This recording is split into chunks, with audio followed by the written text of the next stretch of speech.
What tiny habit helps sea otters survive in icy waters where most animals would freeze? Sea otters might be small, but don't let their size fool you. They're some of the toughest and cleverest creatures in the ocean. Found along the Pacific coasts of North America and Asia, especially around Alaska and California, sea otters spend nearly their entire lives in the water.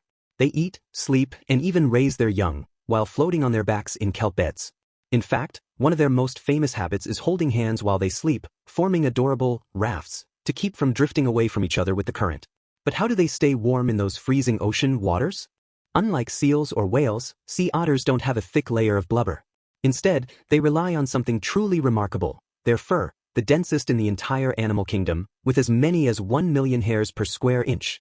This fur is so thick and fine that it traps tiny pockets of air, acting like a waterproof blanket to keep cold water from reaching their skin. But for it to work, it has to stay clean. That's where the habit comes in. Sea otters groom themselves constantly, using their paws and teeth to fluff, clean, and shake their fur, sometimes for hours every day. If their fur gets dirty, oily, or matted, it loses its insulating power, and the otter could quickly become too cold to survive. That's not all. They're also one of the few non-primate animals known to use tools. They often tuck a favorite rock into a loose flap of skin under their arms and use it to crack open clams, mussels, and sea urchins. Some even use the same rock for years. With their adorable faces, playful nature, and surprisingly intense survival skills, sea otters are living proof that sometimes the tiniest habits, like grooming, can make the biggest difference. It's how they stay warm, stay alive, and stay irresistibly fluffy.